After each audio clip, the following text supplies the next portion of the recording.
wabarakatuh. Innal hamdalillah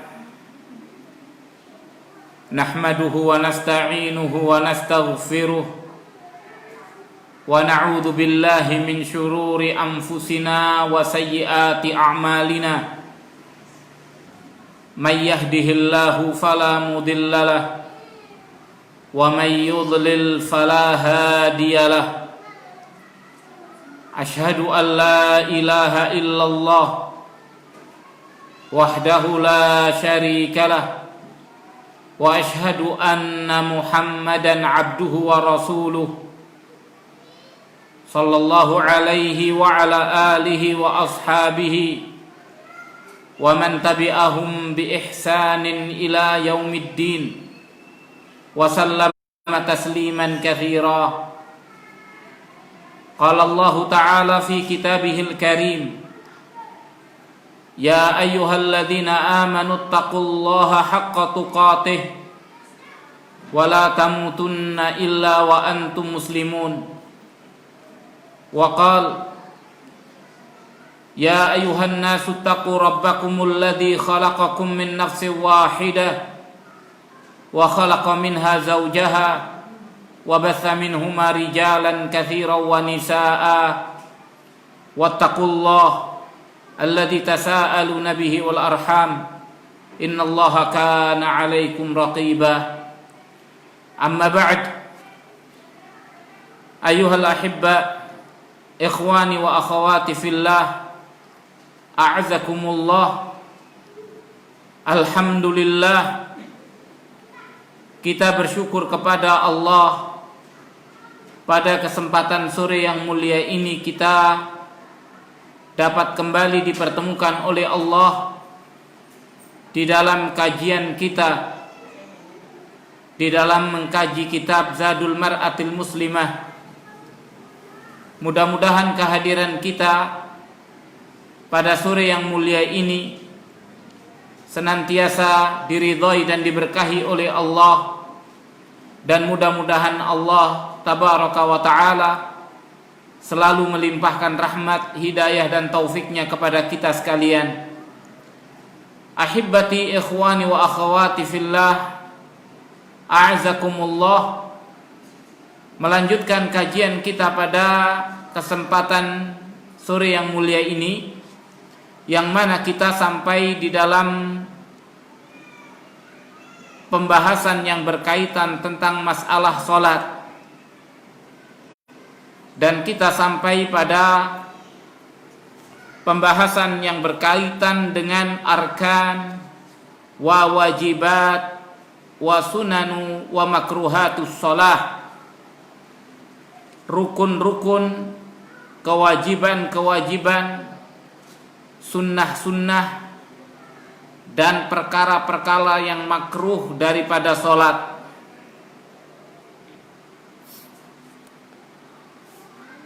Kita akan membahas tentang pembahasan yang berkaitan dengan bagian-bagian daripada salat. Yang mana bagian-bagian daripada salat itu terbagi atas 3. Ada bagian yang disebut dengan rukun, ada bagian yang disebut dengan wajibat, kewajiban-kewajiban, dan ada bagian-bagian daripada salat yang disebut dengan as-sunan, yakni sunnah-sunnah. Dan di sana ada perkara-perkara yang tidak patut untuk dilakukan di dalam salat, atau yang disebut dengan makruhat, perkara-perkara yang dimakruhkan, yakni perkara-perkara yang dimakruhkan, dibenci untuk dilakukan di dalam salat.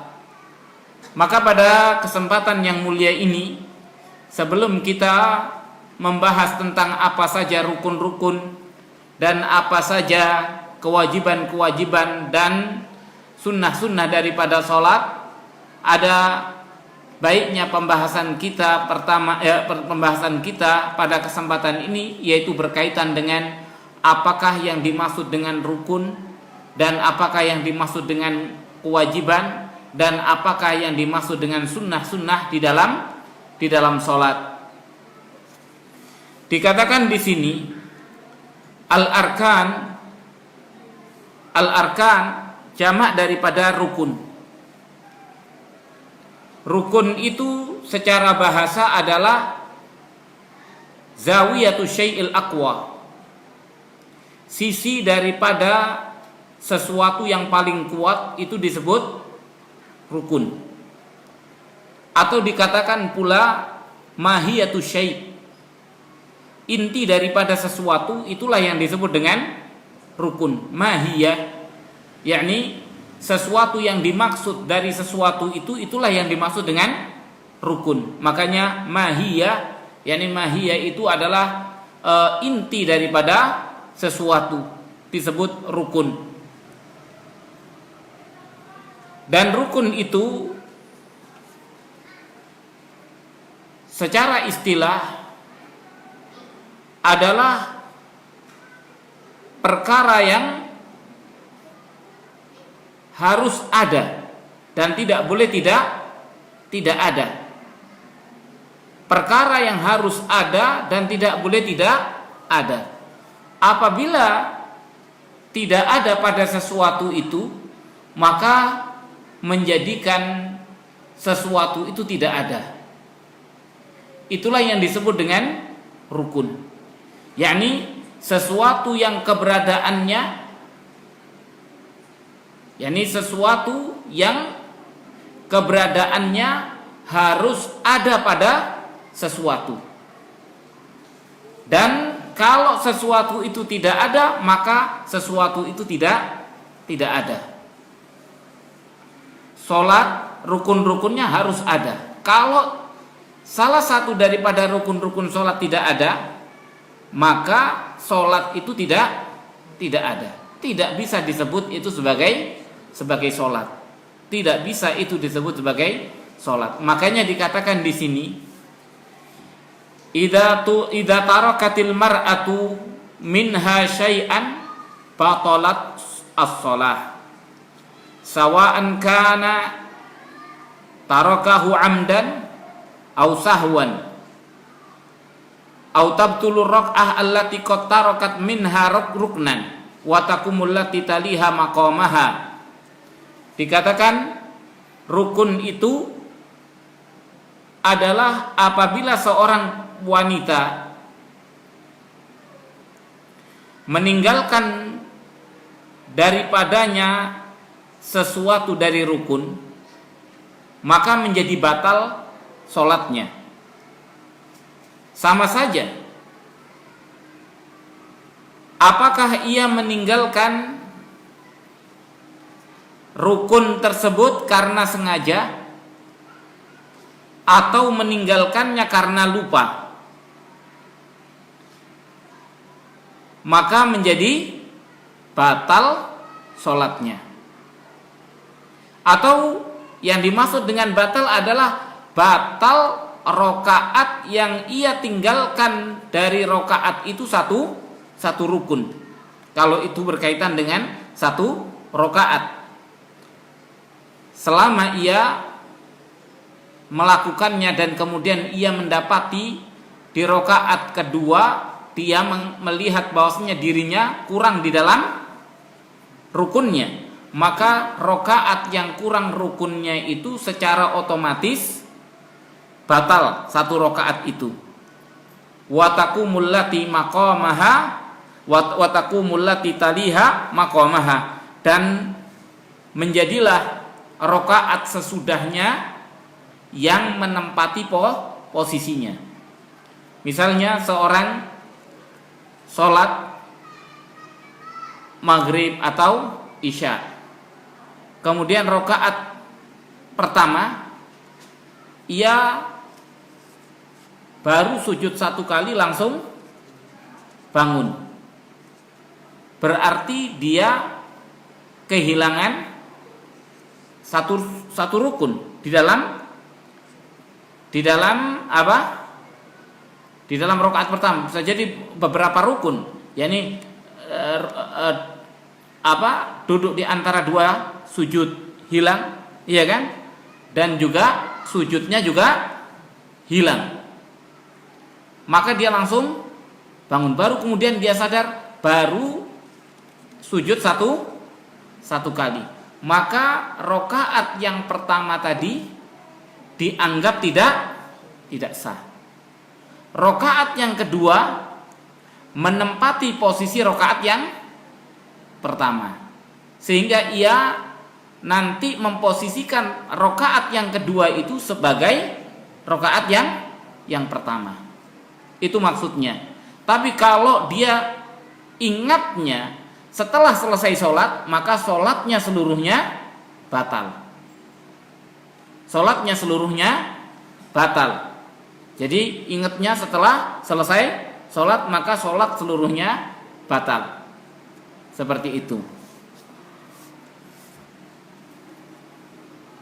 Kemudian misal dikatakan imra'atun tusalli, misalnya fatarakat as-sujud fi raq'atil ula summa tadzakkarat dzalika fi raq'ati tsaniyah fatabtul raq'atuhal ula wa tu'addu raq'at tsaniyah hiya raq'atil ula. Contohnya seorang perempuan sholat asar, maka ia meninggalkan sujud di dalam rakaat yang pertama. Kemudian ia ingat yang demikian itu pada rakaat yang kedua, maka batallah rakaat dia yang pertama dan dianggap rakaat yang kedua itu sebagai rakaat yang pertama.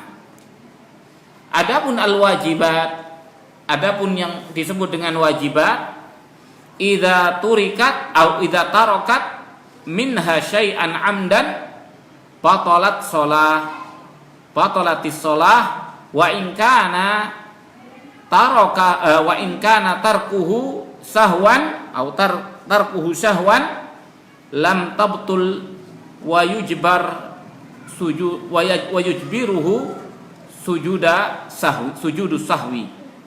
Dikatakan apabila seorang wanita meninggalkan salah satu daripada rukun secara sengaja, maka batal. Yani kewajiban itu kalau ditinggalkan secara sengaja batal. Tapi apabila ditinggalkannya karena sebab lalai, lupa, maka tidak batal, tapi diharuskan untuk sujud sahwi. Yakni dia bisa ditutupi dengan sujud sahwi. Maka dari itu perkara-perkara yang berkaitan dengan kewajiban dia bisa ditutupi dengan apa? Dengan sujud sahwi. Kalau rukun tidak bisa, meninggalkan dengan sengaja ataupun dengan tidak sengaja, maka menjadikan tidak batal. Kalau dia ingat sebelum selesai sholat, maka rakaat yang kurang rukunnya itu menjadi batal, yang selanjutnya menduduki kedudukan rakaat yang sebelumnya. Seperti itu. Kemudian yang dimaksud dengan sunan jamak sunnah. Sunan itu adalah perkara yang dianjurkan di dalam sholat. Akan tetapi dia bukan rukun, bukan juga wajib. Maka dari itu la tabtul bitarki syai' minha la amdan wala sahwan, lakin tangkusu hayatus shalah bidzalik. Yakni tidak batal salat dengan meninggalkan satu sunnah daripada sunnah salat. Tidak juga dengan sengaja maupun tidak juga dengan tidak sengaja. Akan tetapi yang ada atau yang terjadi adalah tangkusu, berkurang, yakni kurang di dalam sempurna gerakan daripada sholat. Gerakan sholatnya menjadi kurang sempurna, yakni sempurna dalam arti yang sesungguhnya. Maka dari itu inilah yang dimaksud dengan rukun, wajibat dan dan sunnah. Sunanus sholat, sunnah sholat. Kita masuk pada pembahasan yang berkaitan tentang masalah rukun. Setelah kita pada kesempatan yang lalu juga membahas tentang masalah syarat sahnya sholat. Syarat sahnya sholat ada berapa? Ada 9. Syarat sahnya sholat ada 9. Sebagaimana kita telah jelaskan, kita mengharap kita semua menghafalkan tentang syarat sahnya sholat. Demikian pula kita mengharap kita menghafalkan tentang rukun-rukun daripada sholat. Syarat sahnya sholat ada 9. Yang pertama al-Islam. Yang kedua al-aql, berakal. Yang ketiga at-tamyiz. Yang keempat at-taharah. Yang kelima ijtinabun najasah. yakni taharah yang pertama yang dimaksud adalah taharatu minal hadath. Kemudian ijtinabun najasah yang dimaksud adalah taharatu minan najis. Kemudian yang keenam dukhulu waqti shalah, masuknya waktu salat. Tidak boleh orang salat di luar waktunya. Kemudian satru aurah, menutup aurat. Kemudian yang ke-8 istiqbalul kiblah, menghadap kiblat. Kemudian yang ke-9 an-niyah. Yang ke-9 apa? Niat. yakni niat yang dimaksud adalah al-qasd. Niat yang dimaksud adalah menyengaja. Menyengaja dengan hati, bukan dengan talafud, bukan dengan melafatkan niat. Karena melafatkan niat tidak pernah ada di zamannya Rasul, tidak juga di zamannya para sahabat, para tabi'in, tabi'ut tabi'in, dan a'immatul mujtahidin. Tidak ada. Talafud bin niyah tidak ada di zaman mereka. Yang dimaksud dengan niat dari dahulu adalah, maksudnya adalah al-qasd. Maksudnya adalah menyengaja. Seseorang menyengaja untuk melakukan sesuatu, maka itu disebut niat. Menyengaja untuk melakukan sesuatu disebut niat. Makanya kalau ada orang ngelindur sholatnya, maka berarti dia tidak niat. Kenapa? Karena dia tidak menyengaja. Dia tidak menyengaja karena apa? Refleks dalam keadaan tidur. Yani kalau orang datang berwudu, kemudian baris di shaf dan lain sebagainya, dia sudah menyengaja untuk sholat. Makanya dia telah menyengaja untuk sholat, tinggal meluruskan sholat apa. Tinggal meluruskan sholat apa. Berapa rakaat, seperti itu. Begitu disebutkan sholat maghrib, berarti 3 rakaat. Begitu disebutkan sholat, yakni ingatnya dia sholat apa, maka itulah istihdhar inda takbiratul ihram, menghadirkan keinginan menjelang takbiratul ihram, apa yang diinginkan, maka menyengaja yang seperti itulah yang disebut dengan niat. Rukun yang pertama di dalam rukun sholat ini adalah dikatakan di sini arkanus sholah arba'atu asyarah wa hiya kama yali. Rukun sholat itu ada 14. Syarat ada 9, rukun ada berapa? 14. Ini harus diingat supaya kita mendidik anak-anak kita juga lebih mudah. Rukun ada 14, yaitu sebagaimana berikut. Ar-ruknul awal al-qiyam ma'al qudrah. Yani rukun yang pertama adalah berdiri fi shalah. Berdiri di dalam salat al-fardhah, di dalam salat fardu. Ma'al qudrah, bersamaan dengan kemampuan. Maksudnya di sini rukun sholat itu adalah harus berdiri. Hal itu terjadi di dalam sholat fardu dan menjadi rukunnya berdiri kalau orang itu mampu untuk berdiri.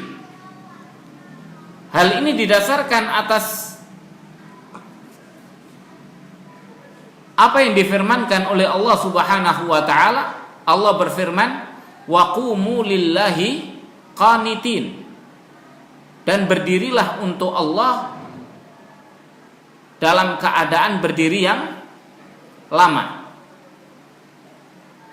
Yakni wa qumu lillahi qanitin diartikan pula wa qumu lillahi muti'in, dalam keadaan mentaati Allah. Yang dimaksud di dalam firman Allah wa qumu lillah, yakni laksanakan salat dengan berdiri.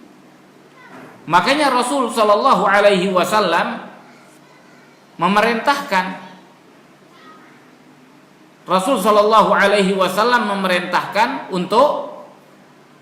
untuk melaksanakan salat dengan berdiri. Rasul mengatakan, "Sholli qa'iman, fa illam tastati' fa qa'idan, fa illam tastati' fa 'alal janb." Muttafaqun alaih. Dikatakan oleh Rasul sallallahu alaihi wasallam, salatlah engkau dalam keadaan berdiri. Kalau engkau tidak mampu, salat dalam keadaan duduk. Kalau tidak mampu, dalam keadaan berbaring. Maka apa yang disabdakan oleh Rasul sallallahu alaihi wasallam ini menunjukkan perintah.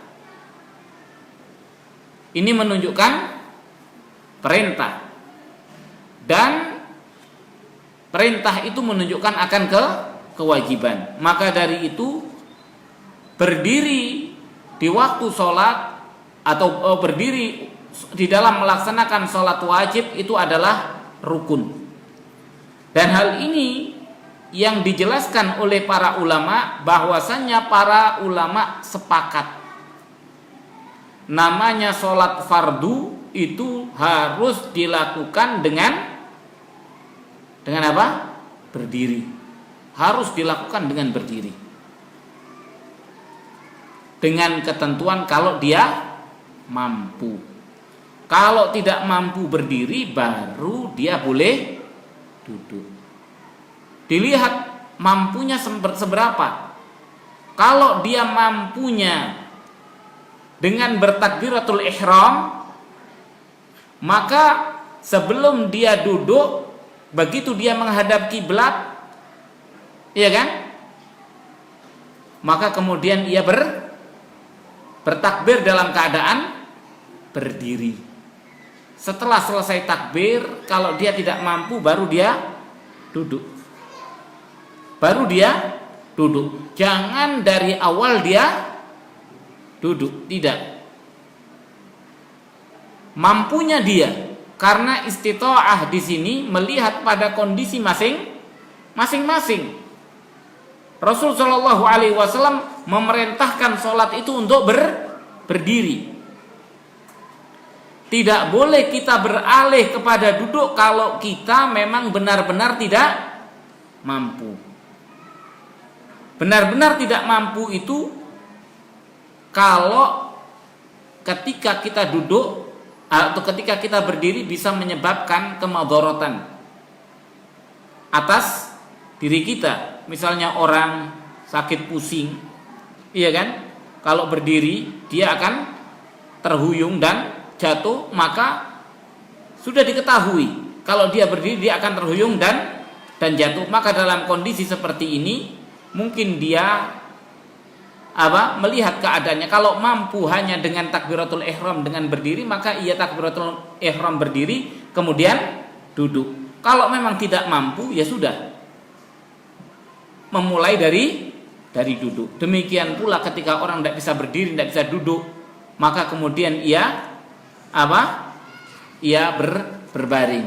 Maka ini semua dikembalikan kepada keadaan daripada orang yang sholat. Intinya bahwasannya sholat dalam keadaan berdiri itu adalah rukun, dan dalilnya dari Al-Quran, dari As-Sunnah, dan juga dari ijma' para ulama. Ijma' para ulama bahwasannya sholat itu harus dengan berdiri. Di sini Dikecualikan sholat yang boleh duduk, tidak berdiri, yaitu yang pertama orang yang tidak mampu. Apakah tidak mampu itu karena sakit, atau tidak mampu karena keadaan seperti di laut? Seperti di laut, kita tidak mungkin sholat dalam keadaan berdiri apabila lautnya sedang besar ombaknya. Maka dari itu dalam keadaan seperti ini maka boleh duduk. Yakni al-ajiz, orang yang tidak mampu. Tidak mampu itu bisa dikarenakan karena faktor kondisi badan, karena sakit, atau dikarenakan faktor keadaan ia ada di tempat yang tidak memungkinkan baginya untuk berdiri. Tidak memungkinkan baginya untuk berdiri. Kemudian dikecualikan pula adalah orang yang apa? Yang sholat sunnah. Sholat sunnah boleh sholat dengan duduk, tapi ia mendapat setengah pahala daripada orang yang berdiri. Boleh, tapi ia mendapat setengah dari pahala orang yang sholat berdiri. Hal ini seperti dilakukan oleh Rasul Shallallahu Alaihi Wasallam. Rasul pernah sholat dalam keadaan duduk, sholat malam panjang. Beliau Shallallahu Alaihi Wasallam sholat dalam keadaan duduk, maka tidak mengapa. Walaupun dia mampu, tapi dia boleh sholat dalam keadaan duduk. Kemudian dikecualikan pula adalah apalagi ma'al qudrah,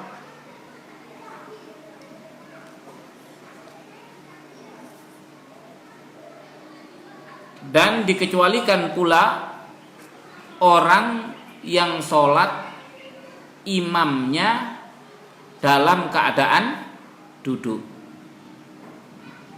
Orang yang sholat imamnya dalam keadaan duduk, maka makmum harus ikut duduk. Hal ini terjadi ketika sholatnya Rasul Shallallahu Alaihi Wasallam ketika beliau sakit, yang membawa kepada kematiannya. Beliau memerintahkan Abu Bakar untuk menjadi imam. Sampai kemudian ketika Abu Bakar menjadi imam, Rasul Shallallahu Alaihi Wasallam keluar karena sudah sedikit sadar. Kemudian Rasul Shallallahu Alaihi Wasallam keluar, kemudian Abu Bakar melihat hal itu, Abu Bakar mau mundur, maka ditahan oleh Rasul dengan memberikan isyarat. Kemudian Rasul Shallallahu Alaihi Wasallam sholatlah di depannya Abu Bakar menjadi imam bagi Abu Bakar. Abu Bakar bermakmum kepada Rasul dan orang-orang bermakmum kepada Abu Bakar. Dan Rasul sholat pada saat itu dalam keadaan duduk. Ketika duduk, kemudian Rasul memberikan isyarat agar semuanya ikut duduk. Maka semua orang pada saat itu sholat bersama Rasul dengan duduk, dikarenakan imamnya duduk.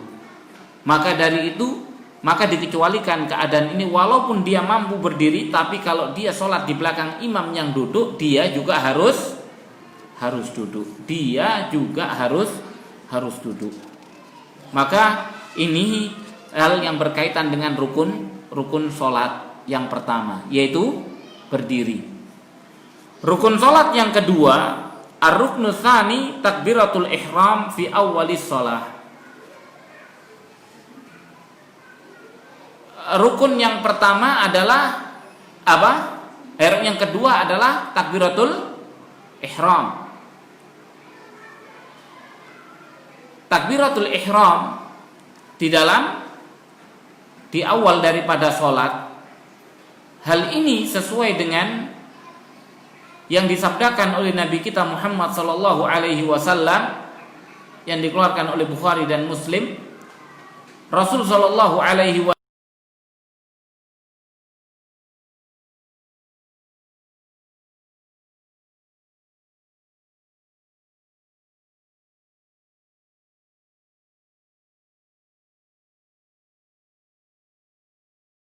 salat dan bertakbirlah. Fakabir, maka bertakbirlah. Maka takbir yang pertama ketika di awal salat itu disebut dengan takbiratul ihram.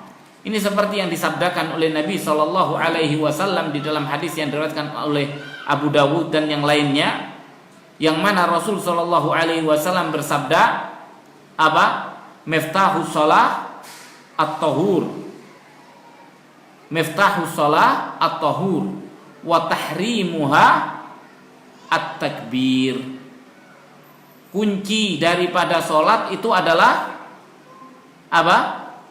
Kesucian, berwudu. Kuncinya sholat itu adalah wudu. Kalau orang itu belum berwudu, maka dia ibarat belum bisa masuk ke dalam sholat. Wa tahrimuha, dan pengharamannya adalah dengan apa? Dengan takbir. Makanya disebut dengan takbiratul ihram. Yani takbir yang pertama. Takbir yang pertama itu yang disebut dengan takbiratul ihram. Takbir ketika seorang masuk ke dalam sholat. Ketika dia masuk ke dalam sholat, kapan posisinya dia itu dianggap telah masuk? Apabila dia telah membaca takbir Allahu Akbar. Maka di saat ia mengucapkan takbir yang pertama, itulah dia masuk di dalam sholat. Sehingga mulai saat itu segala larangan-larangan yang dilarang di dalam sholat berlaku, dan ia harus melaksanakan amalan-amalan yang ada di dalam sholat. Maka inilah yang disebut dengan takbiratul ihram. Takbiratul ihram. Kemudian yang ketiga adalah ats-tsalits qiraatul Fatihah. Yang ketiga adalah membaca Al-Fatihah. Al-Fatihah yaitu sebagaimana yang kita ketahui, walaupun ulama berbeda pendapat manakah awal daripada surat Al-Fatihah. Karena di dalam hadis Rasul Shallallahu Alaihi Wasallam meriwayatkan dari apa yang dikatakan oleh Allah Subhanahu wa taala di dalam hadis qudsi. Allah bersabda, qasamtu shalah qismain. Aku bagi sholat itu menjadi dua bagian. Qismun li wa qismun li abdi. Satu bagian untukku dan satu bagian untuk hambaku. Wali abdi masa'al, dan bagi hambaku apa yang ia minta. Idza qala abdi alhamdulillahi rabbil alamin. Dan apabila hambaku mengatakan alhamdulillahi rabbil alamin, qultu hamidani abdi, hambaku telah memujiku. Di dalam hadis ini Allah tabaraka wa taala mengatakan bahwasannya salat itu dibagi menjadi dua bagian. Satu bagian untuk Allah, satu bagian untuk hamba. Dan bagi hambaku apa yang ia minta, katanya Allah Subhanahu wa taala. Maka di sini Allah kemudian menyebutkan yang dimaksud dengan sholat itu adalah Al-Fatihah, dan mengawali Al-Fatihah itu dengan Alhamdulillah.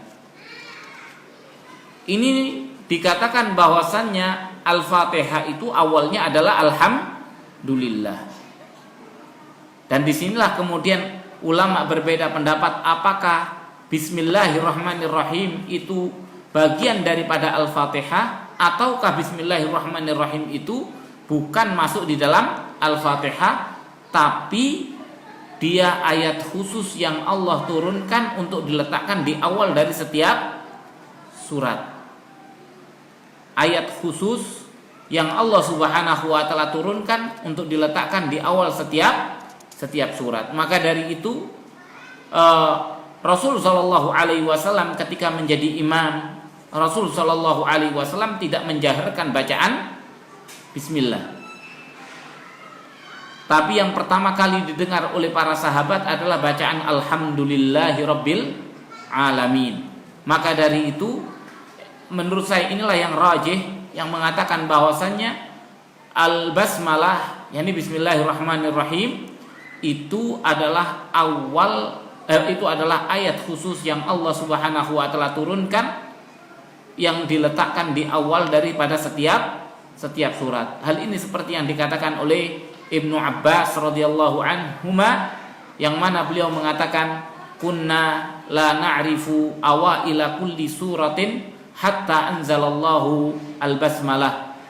Kami tidak mengetahui permulaan-permulaan daripada setiap surat sampai Allah turunkan kepada kami al-basmalah, yakni bismillahirrahmanirrahim, yang diletakkan oleh Allah diperintahkan oleh Allah untuk diletakkan di awal daripada setiap surat. Makanya apakah basmalah itu Al-Qur'an? Iya, dia adalah Al-Qur'an. Dia adalah Al-Qur'an. Dia secara khusus diturunkan, dan dia juga Al-Qur'an sebagaimana yang ada di dalam surat An-Naml, innaha min Sulaiman bismillahirrahmanirrahim. Yani sesungguhnya itu dari Sulaiman, yang bunyinya adalah bismillahirrahmanirrahim al-ayah, yani. Maka bismillah itu adalah ayat min kalamillah, daripada firman Allah Subhanahu wa taala. Dia diturunkan secara khusus untuk diletakkan di awal daripada setiap surat.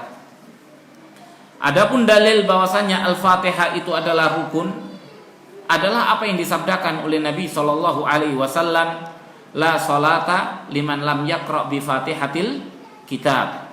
Tidak ada salat bagi orang yang tidak membaca Fatihatul kitab, yakni suratul Fatihah. Hadis diriwayatkan oleh Bukhari, wa qiraatuha ruknun fi kulli rakaah, dan membaca Al-Fatihah itu adalah rukun pada setiap rakaat. Makanya ini penjelasan juga bagi kita apabila seseorang tidak nutut ngikuti bacaan imam yang ngebut sholatnya, tidak sempat membaca Al-Fatihah, bagaimana sholatnya tidak sah?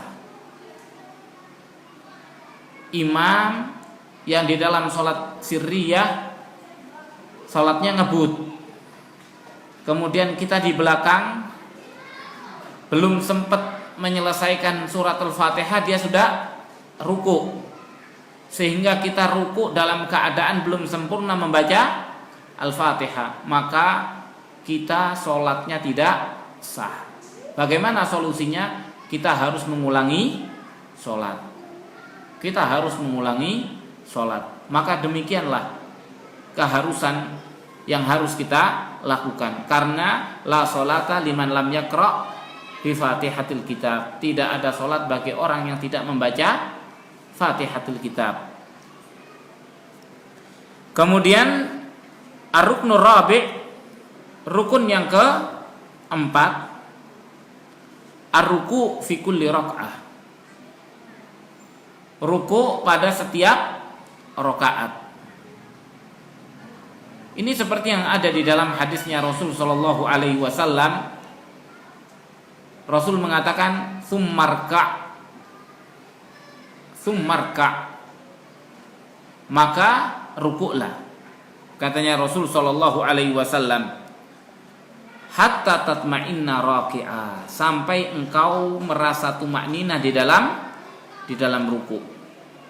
Yani di sini perintahnya adalah ruku.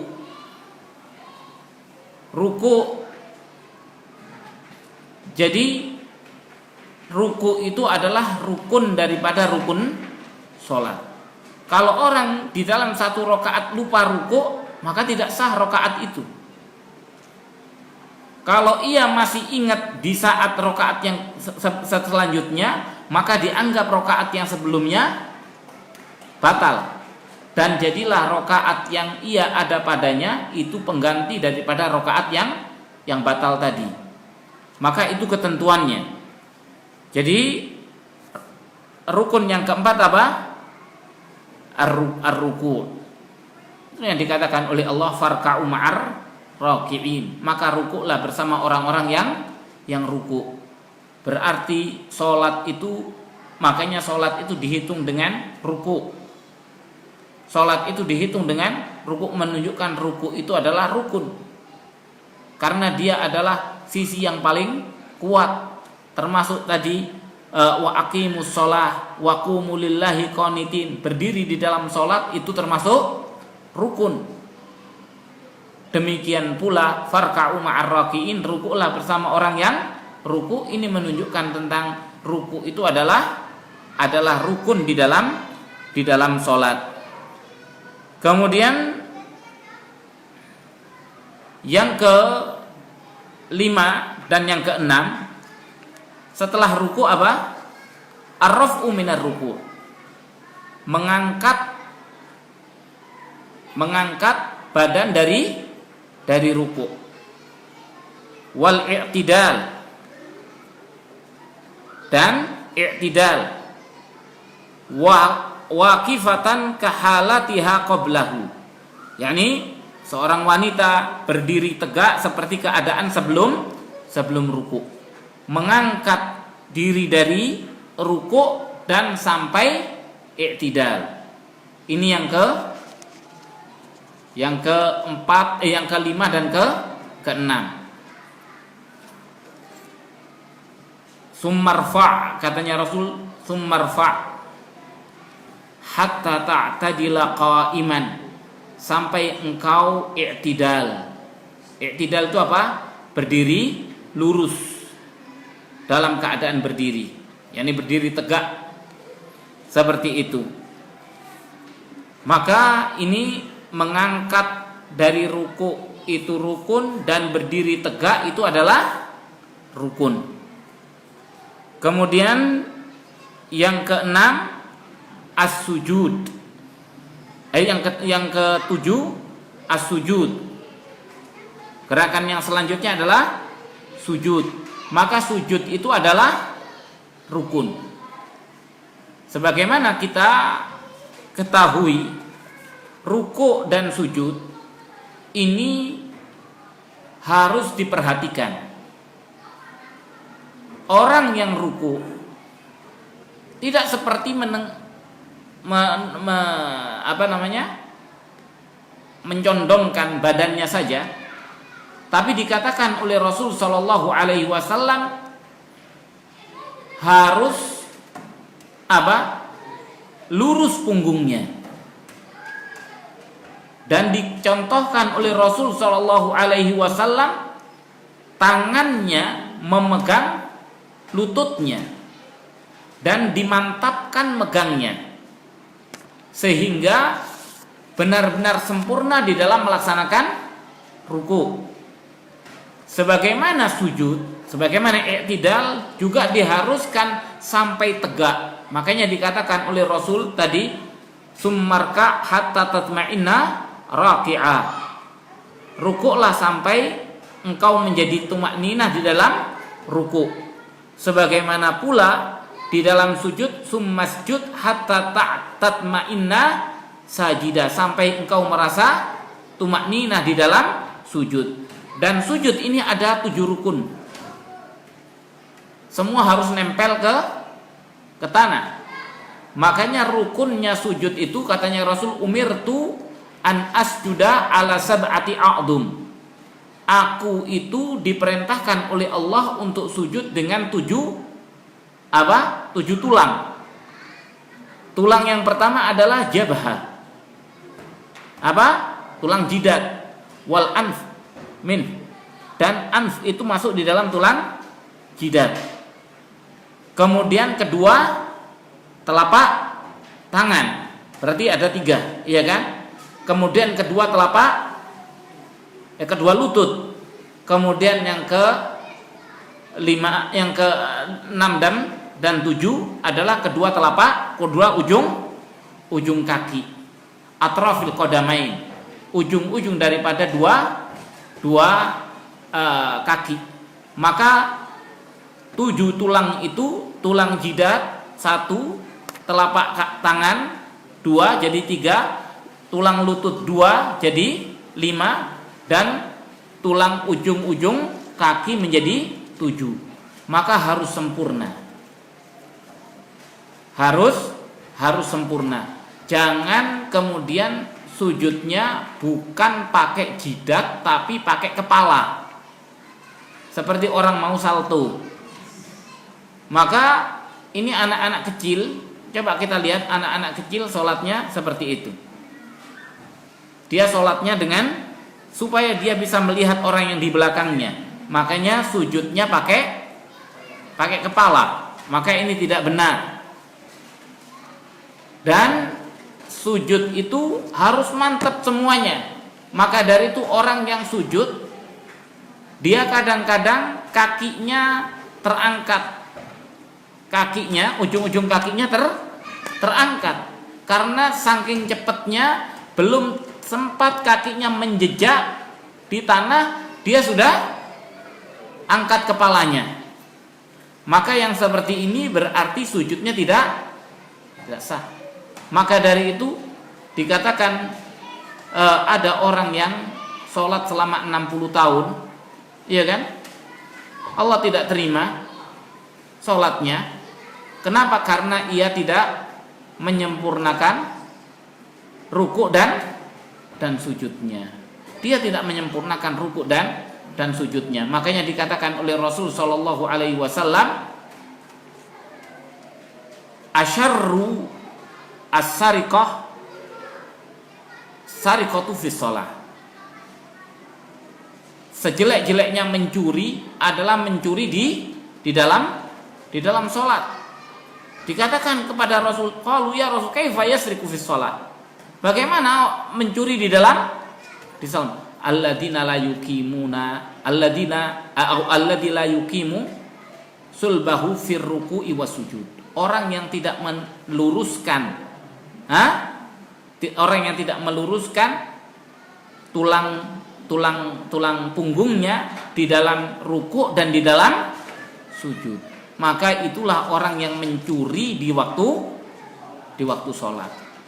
Mencuri di waktu sholat. Makanya kita melihat kebanyakan orang-orang yang sekarang ini, mereka adalah para pencuri di dalam sholat. Apalagi orang yang kemudian mencari pembenaran dengan mengatakan bahwasanya ia mampu untuk melipat waktu.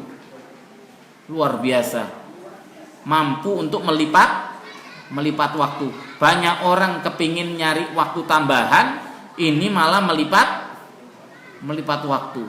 Ini adalah omong kosong. Talbisu syaitan, talbisu iblis.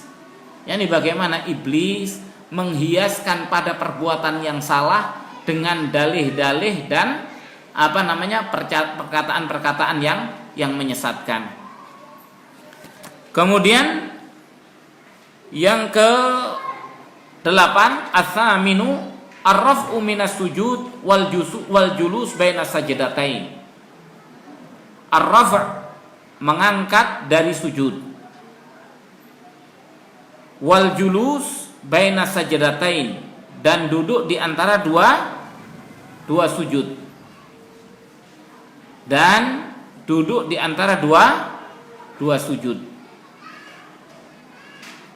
Ini pun juga dikatakan oleh Rasul sallallahu alaihi wasallam, hatta tatma'inna qaida, sampai engkau duduk dengan tumaknina.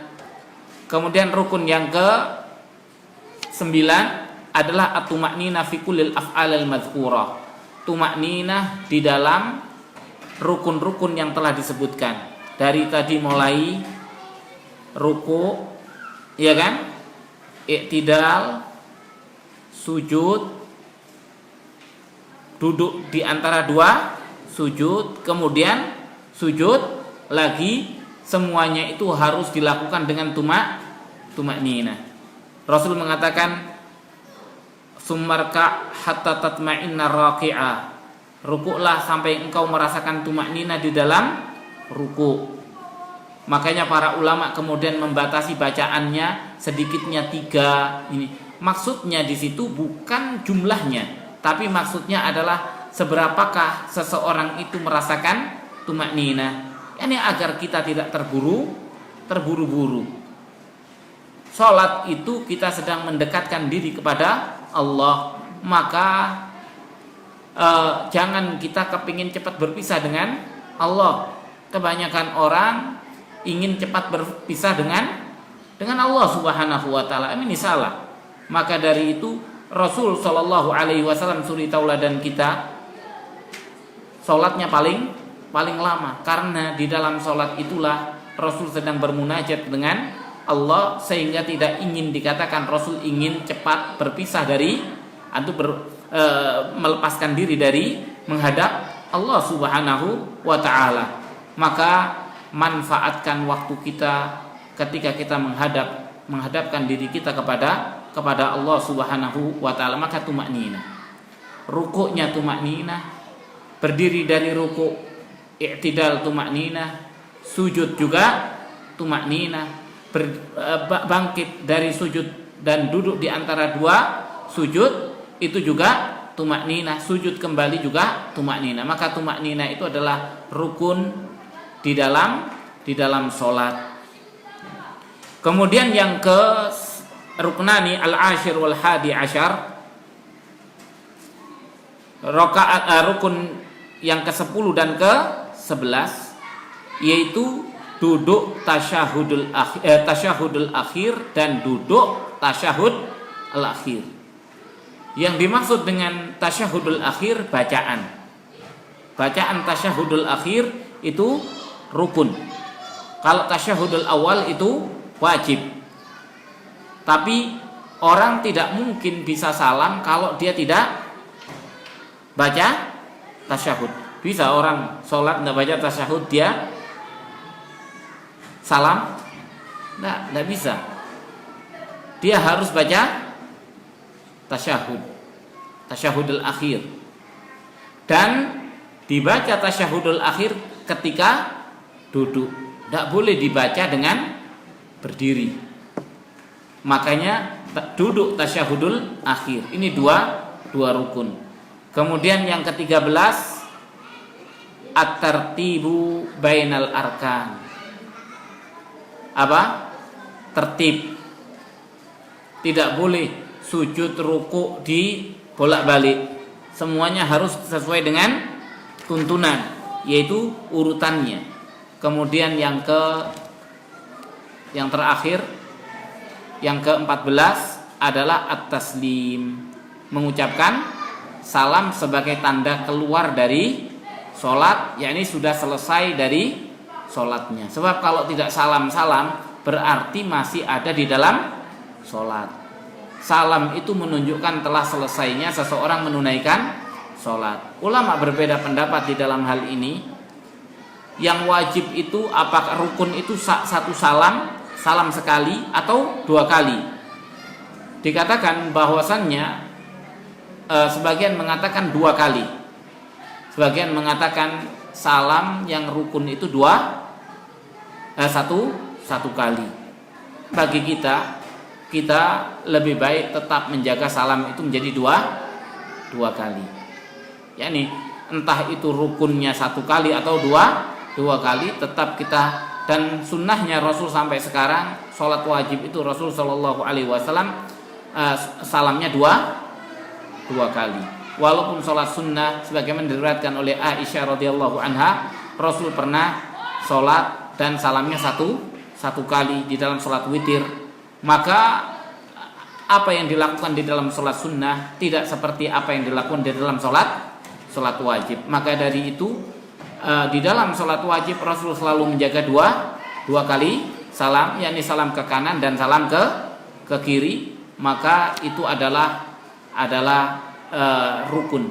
Mudah-mudahan inilah yang dapat kita sampaikan. yang berkaitan dengan arkanus shalah. Insyaallah pada kesempatan yang akan datang kita akan membahas tentang yang berkaitan dengan wajibatus shalah dan sunanus shalah serta makruhatu as-shalah.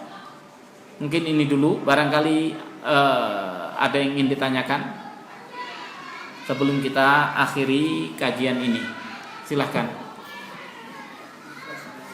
Ya, silahkan.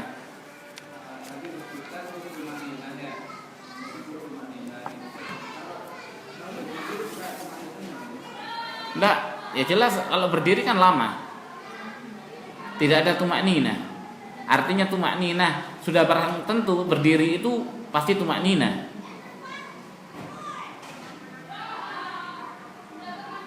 Berdiri itu sudah barang tentu tumak nina, karena tumak nina itu dikatakan gerakan yang sampai merasa mapan di dalam gerakan itu. Kalau orang berdiri pasti dia mapan karena dia berdirinya lama membaca bacaan.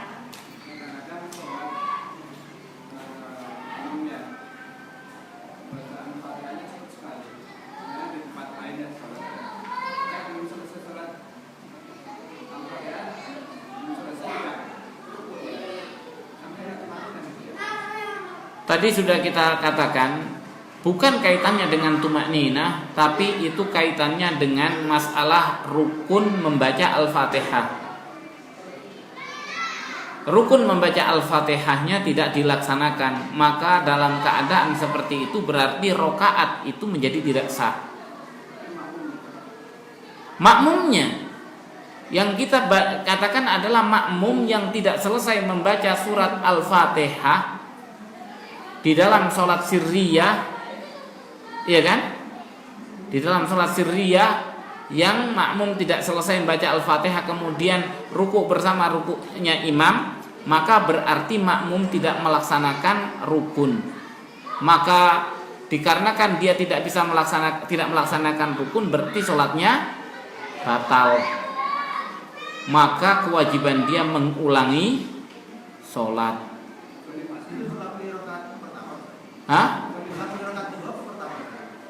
Di dalam setiap rokaat, kecuali yang masbuk di dalam sholat pertama. Maka kalau masbuk, asalkan dia mendapatkan rukuk bersama imam, maka dia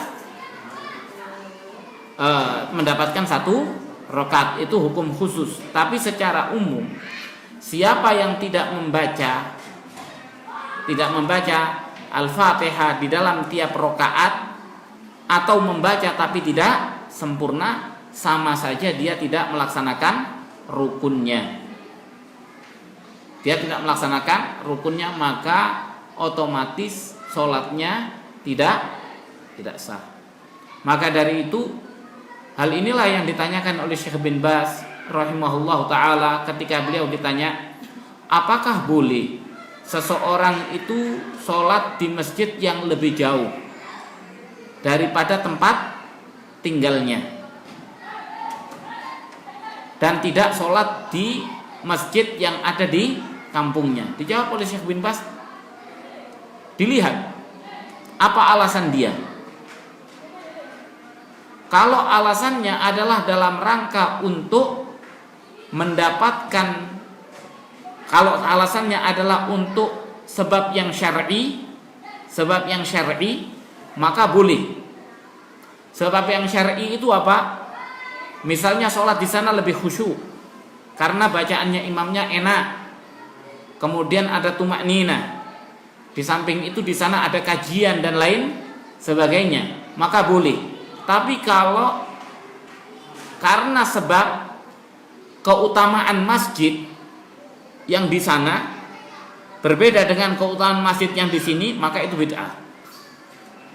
Karena tidak ada hal itu kecuali pada tiga masjid. Misalnya seseorang tidak mau sholat kecuali di masjid kita ini dengan alasan bahwasannya enggak, karena di masjid kita itu adalah di masjid kita ini lebih utama. Kenapa? Karena pahalanya lebih utama daripada masjid yang lainnya, maka itu bid'ah. Tidak ada. Tapi kalau seseorang sholat dalam rangka untuk mendapatkan cara sholat yang lebih baik, iya kan, yang lebih khusyuk, dan dikarenakan ia hadir di dalam masjid itu dalam rangka untuk hadir di dalam majelis ilmu, maka itu tidak masalah. Itu tidak masalah, dan itu termasuk di antara sebab-sebab yang syar'i untuk seseorang boleh memilih masjid. Seperti yang terjadi Mu'adz ibn Jabal radhiyallahu anhu, beliau punya masjid di kampungnya di Bani Salimah, iya kan? Mu'adz itu di Bani Salimah, tapi Mu'adz sholatnya di mana? Sholatnya ke masjidnya Rasul Shallallahu Alaihi Wasallam, meninggalkan sholat di Bani Salimah, dan Isya baru pulang, dan orang-orang Bani Salimah menunggu Mu'adz jadi imam. Maka di sini menunjukkan Mu'adz, bukankah Mu'adz itu meninggalkan masjidnya, masjid kampungnya, dan mengejar sholat di tempat yang jauh, yaitu di masjid Nabi. Untuk apa meninggalkan? Karena ada keutamaan sholat di belakang Nabi Shallallahu Alaihi Wasallam. Maka dari itu, untuk asbab syar'iyah, untuk sebab-sebab yang syar'iyah, maka tidak mengapa. Wallahu taala a'lam. Ada kebingungan ibu-ibu ini yang pun 10 sampai yang terakhir itu gimana Ustaz urutannya? Kadang jadi kurang jelas. Yang 10 duduk tasyahudul akhir. Pertama duduk tasyahudul akhir. Yang kedua bacaan tasyahud al-akhir. Kan tidak mungkin baca dulu baru duduk. Harus duduk dulu baru membaca. Jadi duduk dulu baru membaca. Enggak mungkin belum duduk sudah dibaca. Wallahu taala alam. Sudah cukup? Kita cukup sampai di sini. Wabillahi taufiq wal hidayah, wa sallallahu wasallam ala nabiyina Muhammad wa ala alihi wa sahbihi ajma'in. Subhanakallahumma bihamdika asyhadu an la ilaha illa anta astaghfiruka wa atubu ilaik. Wassalamu alaikum warahmatullahi wabarakatuh.